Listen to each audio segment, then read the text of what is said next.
What does it mean to be aware, to be fully, deeply alive from moment to moment? Most of us have a distinctive awareness of our likes and dislikes. There's a sharp division. But is it possible to just be aware, to leave like and dislike behind, and simply see things as they are? Those times in which awareness is far beyond the mere focus of concentration, Krishnamurti calls choiceless awareness. As he has said, when you are very clear, there's no need for choice. It is a subject he returned to again and again over the years. Krishnamurti on choiceless awareness.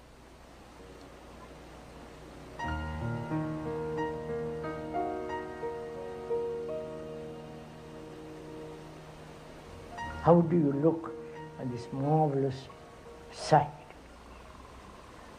the beauty of this place? What does it mean to you? Do you observe it, aware of it, without any choice, without any desire, just to observe the extraordinary beauty of the land?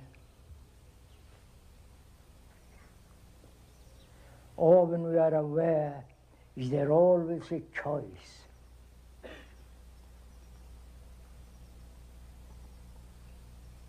I prefer this land to another land. I prefer this valley to other valleys. So there is always memory and choice operating. And can one be aware without any choice at all, just be aware of the extraordinary sense of the blue sky through the leaves, and just move with it all. You understand what I'm saying? So that there is no division between the outer and the inner. It's like a tide going out and coming in.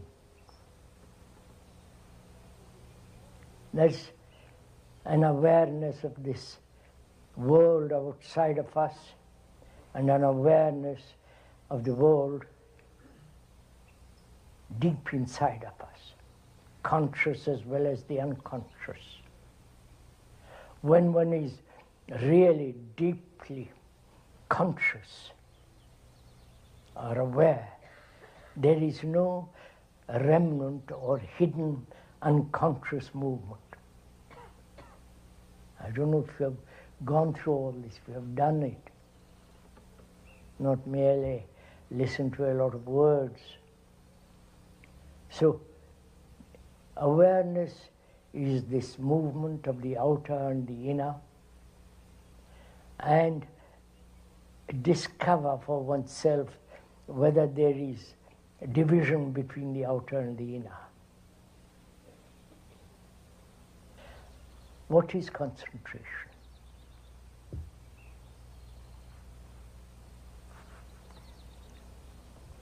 To concentrate upon a page, upon a picture, to concentrate all one's energy upon a particular point.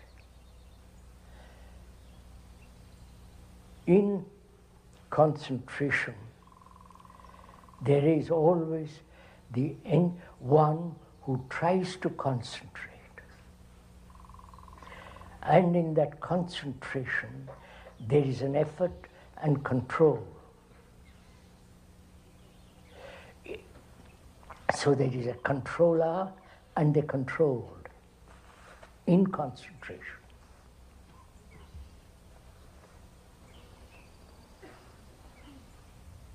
There is a division between the controller and the controlled. And so there is an effort, a sense of division. Where there is division, there must be conflict between the controller and the controlled. That is generally what we call concentration. Now, is there in attention this division? Are you listening attentively now? Listening to the speaker, what he is saying about attention. Are you actually listening?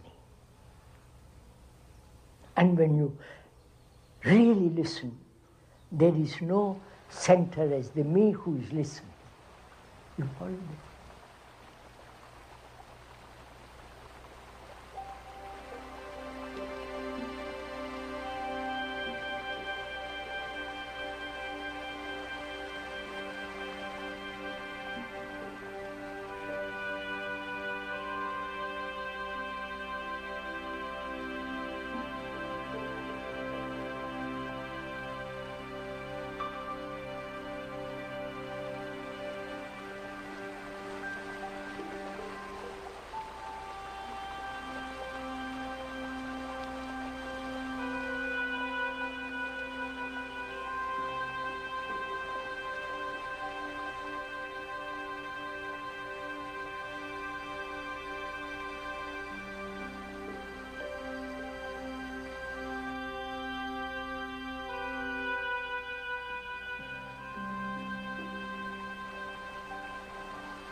We generally consider fear as something outside us.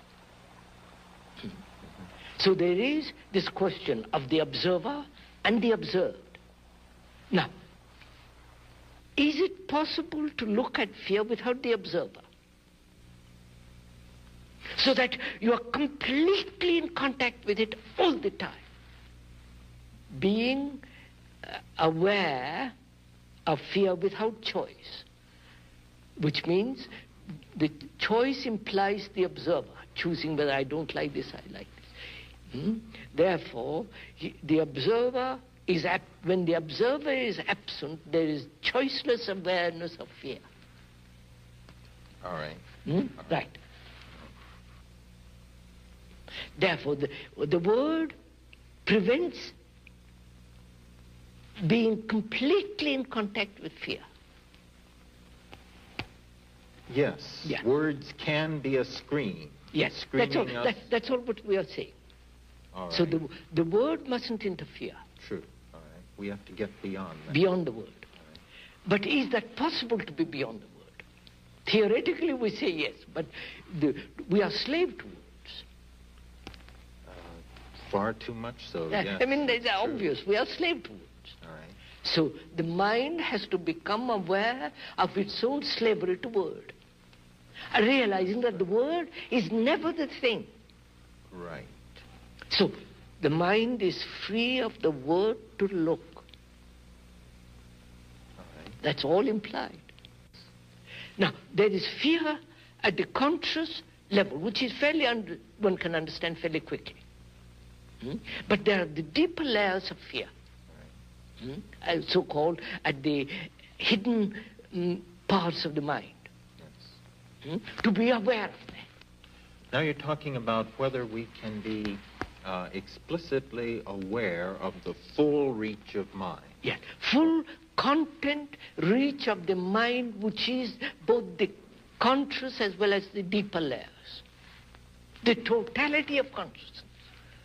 Yes. And can we be explicitly aware of all of that? Of all of that. I'm not sure. I say it is possible. It is only possible when you are aware during the day what you say, the words you use, the gestures, the way you talk, the way you walk, what your thoughts are. To be completely and totally aware of all that. Do you think all of that can be before you in total awareness? Absolutely. When there is no condemnation and justification. When you are directly in contact with it. During the day, if you are aware of your thoughts, of your feelings, if you are aware of the motives, all which demands a mind that's highly sensitive. It seems to me you're saying something like the key to doing this is a radical reversal in our point of view. It's as though we were prisoners straining at the bars for the light and looking for the glimpse of light we see out there and wondering how we could get out towards it, while actually the door of the cell is open behind us. If only we would turn around, we could walk out into freedom. So, surely, sir, in this is involved the everlasting struggle, conflict. Man caught in his own conditioning, and straining, struggling, beating his head to be free. So, and again, we have accepted, with the help of religions and all the rest of the group, that effort is necessary. That's part of life. To me, that is the highest form of blindness, of limiting man to say you must everlastingly live in effort. And you think we don't have to? Not I think. It is. So it's not a question of thought. Thought is the most... All right. Let's delete those two words and just say we don't have to. But to live without effort requires the greatest sensitivity and the highest form of intelligence. You don't just say, well, I won't struggle and become like a cow. Right. But one has to understand how conflict arises, the duality in us.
So can one observe quietly, without any choice, without any, observe what is going on in ourselves.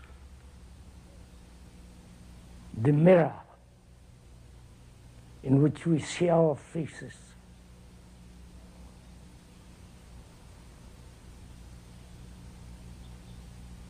How you comb your hair, how you brush your teeth, how you shave or do your face up, and so on. can we observe as closely, as definitely, as precisely as possible, without any distortion.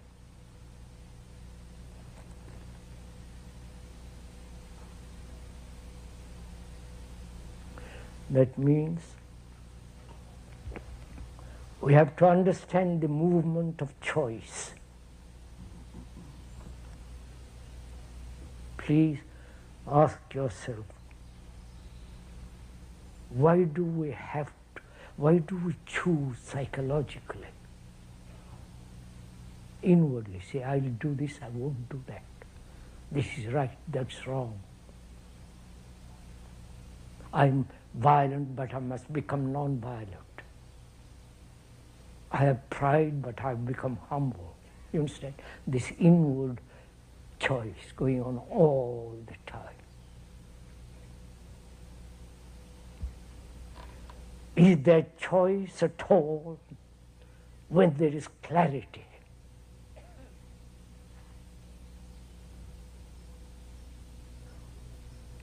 So we're asking, why is there this choice in us, apart from the choice of things?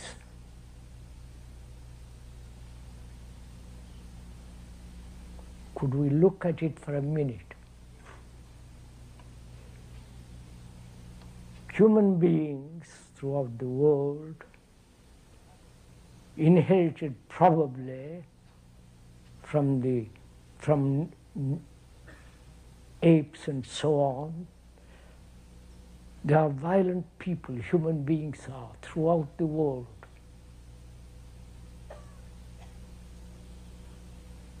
And he says he realizes what is happening through violence, not only in himself, collectively.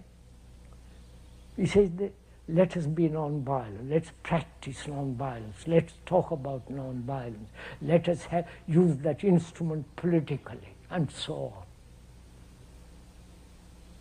This has been one of the things that India has produced, non-violent, not only India, but others have talked about it long before. So, you are violent, if I'm violent at all, we are violent. And then we say, I will become non-violent, which is a choice, isn't it? Where there is separation in my thinking, I can separate thought from action. I think one thing and say other thing. Think one thing and act another way. That is separation, that breeds conflict, hypocrisy.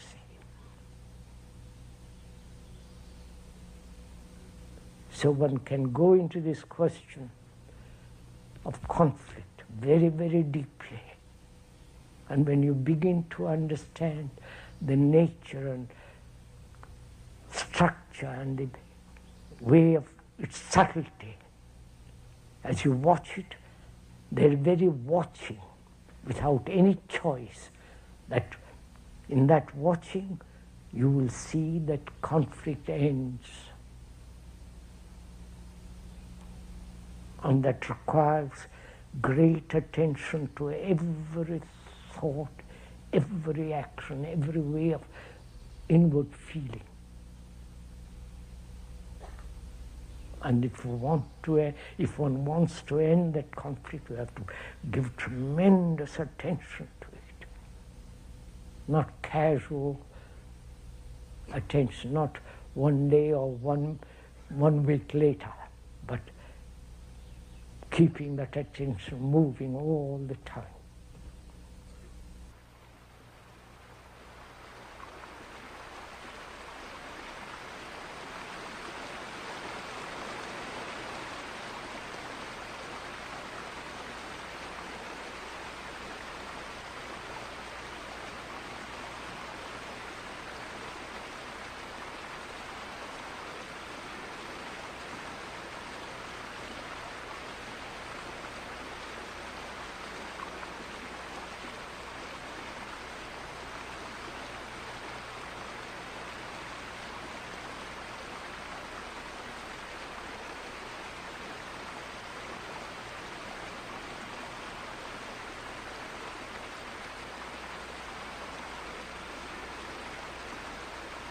Yes, sir, you tell me be aware of it. I'm blind. I think that's an elephant. How am I? You follow my question, sir? Yes. I am blind. And I want to see light. And you say, be aware of that blindness. I say, yes. What does it mean? Awareness, mindfulness, attention. How do you discriminate of these? I would say, sir. Different, yes, I would different, say. yes. These three: awareness, mindfulness, and attention. I would say attention, awareness in which there is no choice. Right. Just to be aware. When choice enters into awareness, there is no awareness. Right. And choice is measurement, division, and so on. Right. So awareness is without choice, just to be aware. Yes. Say, I don't like, I like this room. That's right. All that has ended. Yes. Right. Attention. To attend. In that attention, there is no division.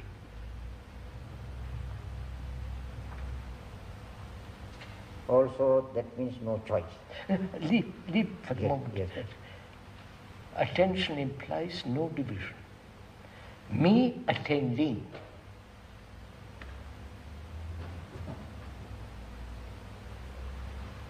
And so it has no division, therefore no measurement, and therefore no border.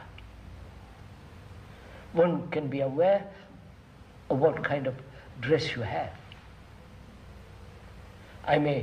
One may say, I like it or don't like it. So a choice doesn't exist. You are wearing it, that's all. But attention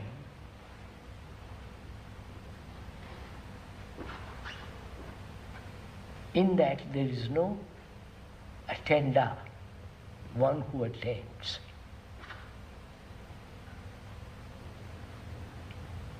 And so no division. But the Buddha's teaching of the Satipatthana is that in the Satipatthana practice of meditation is that there is no discrimination, there is no value judgment, there is no like or dislike. Yes, sir. Yes, sir. You only see as it is. That's all. What if you totally attend with your ears, with your eyes, with your body, with your nerves, with all your mind, with your heart, in the sense, affection, love, total attention, what takes place? Of course, what takes place is an absolute revolution, internal, complete revolution. What is the state of such a mind that is completely attentive?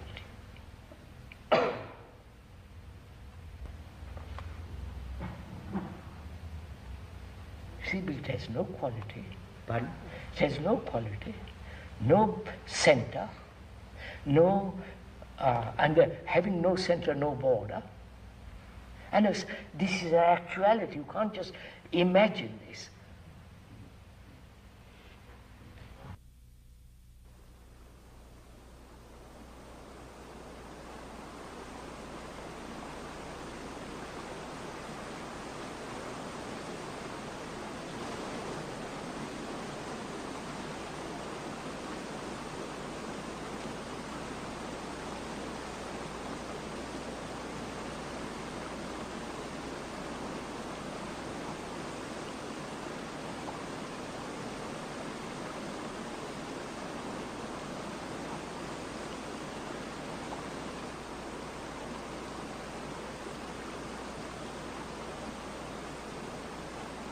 If you're aware, not say, well, I'm aware, but I don't like that shirt. It's too blue.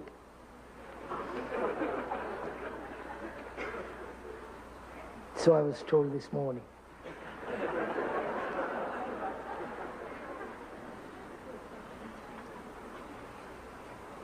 So, are we aware in that sense, without choosing, a choiceless awareness? Then, if you are so choicelessly aware, then you are attentive. Understand? Choiceless awareness means attention, not cultivated. Say, I must attend. But becoming aware of the trees, the birds, the balloons going up, the mountains, the light on the clouds, the evening, the moonlight, and so on. Watching, aware of all this, and your reaction to all this. And by not responding, not choosing, I like this, I don't like that. It's mine, it's yours. You follow? Just to be aware. From that choiceless awareness, there is attention. Right? Attending with your eyes, with your ears, with your nerves, with all your being. So, the quality of attention and the quality of inattention, not attending, are two different things. Where there is inattention, there is choice, unawareness, lack of attention. Then the recording process goes on. The old habit is established. But when there is attention, the old habit is broken. You got it? Will you do it? That's the fun, not just listen to a lot of words, but if one actually puts, not into action, see the truth of it.